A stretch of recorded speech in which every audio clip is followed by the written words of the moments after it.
Salut à tous les gones, c'est Mika, j'espère que tout le monde va bien, on se retrouve pour une vidéo Mercato pour le dernier poste parmi les 5 que j'avais ciblés avec Alexis de Datascout, le latéral gauche, car il paraît, selon la presse française et étrangère, que Tagliafico pourrait avoir des envies d'ailleurs, et notamment, il est cité du côté de 2 clubs qui seraient sur lui, Benfica et la Juventus de Thiago Motta. Mais avant de commencer les amis, vous connaissez la musique, si le contenu vous plaît, pensez à liker la vidéo, pensez à commenter, c'est super utile pour le référencement, pensez à vous abonner, on est de plus en plus nombreux, ça monte à vitesse grand V. Alors Alexis, tu as une mission qui est super importante, et pas des moindres, il me faut 4 remplaçants potentiels à Nicolas Tagliafico, qui est peut-être sur le départ.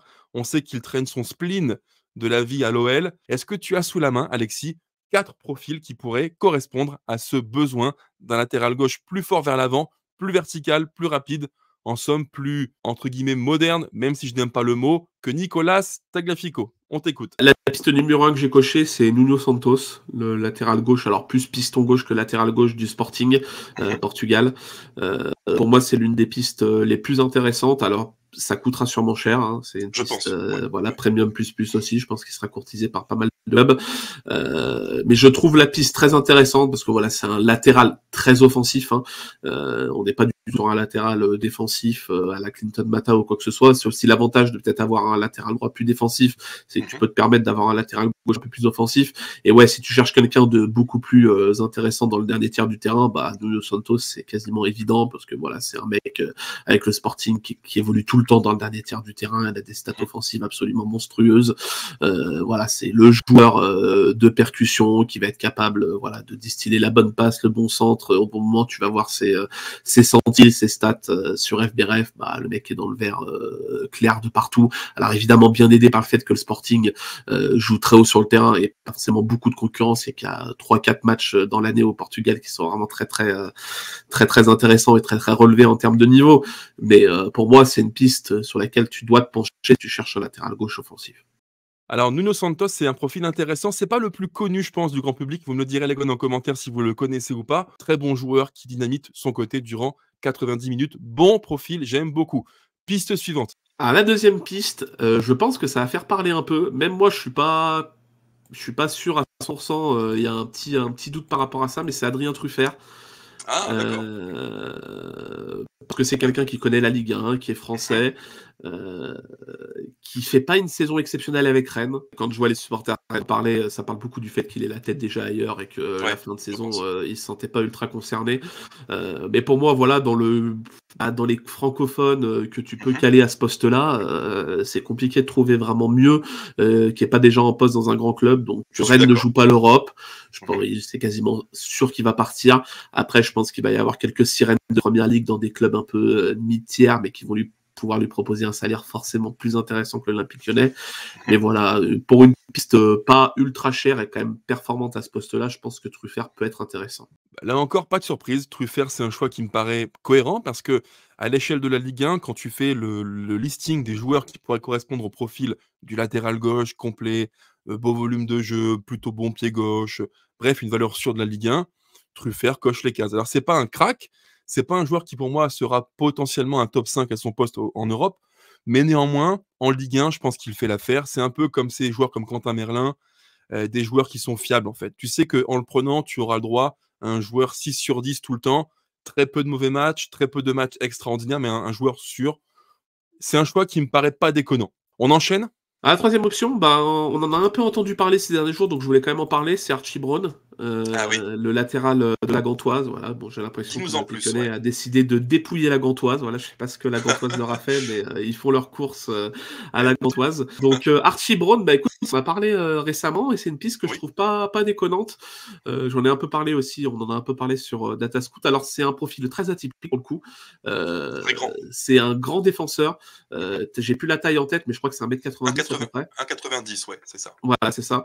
Mais par contre, ultra rapide. Voilà, c'est grand, ultra rapide, technique. Alors par contre, défensivement, c'est très compliqué. Voilà, si tu lui demandes de défendre, c'est très compliqué. Ou alors quand il le fait, il y a quand même pas mal de tacles où là, tu sens que à tout moment il peut décrocher une jambe. Enfin, voilà, c'est pas son point fort. Mais par contre, offensivement, ouais, c'est une dynamite. Je veux dire, pendant 90 minutes, il fait des allers-retours sur son côté gauche, tu te dis, mais il va jamais s'épuiser. Et puis, ouais, tu vois un mec d'1m90 courir à fond sur le couloir. Je me dis, ouais, c'est impressionnant. Et ouais, techniquement, il est pas si mauvais que ça. Il est capable de distiller des bons centres. Alors, par contre, il doit quand même progresser dans le dernier tiers. Moi, je trouve que l'un des gros défauts, outre le fait que défensivement, ce soit compliqué, c'est que dans le dernier tiers, il y a quand même des passes parfois qui sont pas précises. Il fait pas toujours les bons choix. Mais il a des axes de progression majeurs. Par contre, s'il arrive un peu à progresser là-dessus, ça peut être un latéral qui peut faire très très mal, et avec son profil atypique, ça peut être très très sympathique. On sait que les joueurs anglais ont tendance à être totalement surpayés par les clubs de Premier League parce qu'ils ont besoin d'en avoir, et donc dès que tu as un anglais qui performe un peu, je pense que tu peux facilement le vendre 10 millions de plus que son prix entre guillemets normal, donc pour moi c'est à prendre en compte. Archie Brown, alors j'en ai parlé longtemps avec Val de la page Twitter La Gantoise FR, je salue mon Val s'il nous écoute, et il m'avait dit, Mika, tu verras, Archie Brown, c'est un TGV parce que le gars va super vite, c'est incroyable, il fait 1,90, c'est un géant. Il est très rapide, il prend le côté H24, il n'arrête pas de déborder, de percuter, mais par contre, défensivement, c'est pas facile. Ce qui fait qu'en fait, il a souvent été piston gauche dans le 3-4-3 de Van Asbrook, mais en latéral gauche, je demande à voir. Je suis un peu moins convaincu, on verra bien, mais en tout cas, profil qui est intéressant et qui est dans les petits papiers, on le sait, de la structure Eagle pour l'Olympique lyonnais. Et pour finir, Alexis, dernière piste, fais-nous rêver. Eh ben écoute, on va rester en Belgique, ça va te faire plaisir, puisque tu disais que tu suivais un peu le championnat belge.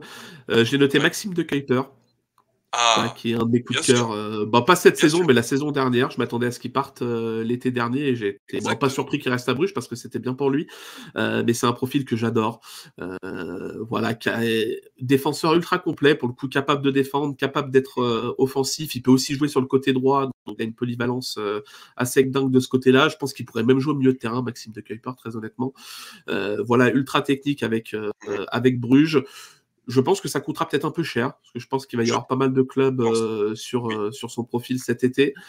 Mais après, c'est pas le genre de profil pour les grands clubs non plus, j'ai l'impression, parce que c'est pas un TGV, c'est plus un joueur technique, voilà, qui est intelligent, qui sent bien le jeu, qui est capable de bien centrer, mais ça n'a rien à voir avec Archie Brown. C'est pas un TGV qui va multiplier les courses pendant 90 minutes sur son côté. Là, on est plus sur le joueur intelligent qui sent le jeu, qui va toujours trouver la bonne passe, qui va être capable aussi de rentrer comme le faisait un peu Tagliafico, tu sais, qui aimait bien rentrer dans le cœur du jeu et se retrouver milieu de terrain. Je pense que c'est quelque chose que De Kuyper est capable de faire. Donc, pour le coup, avec un Pierre Sage, voilà, qui aime bien, qui, je pense, réfléchit le foot, aime bien avoir des réflexions poussées sur le foot, et qui a, je pense, une influence quand même un peu d'un Pep Guardiola, par exemple, qui aime bien ça aussi. Je pense que c'est un genre de profil qui peut lui plaire, tu vois. C'est un profil très différent des autres, mais moi j'aime beaucoup l'idée. Et demain, si on me dit que De Kuyper signe à l'OL, écoute, moi je prends direct. C'est un très bon profil qui en plus est abordable pour l'OL. Donc bravo à toi, Alexis.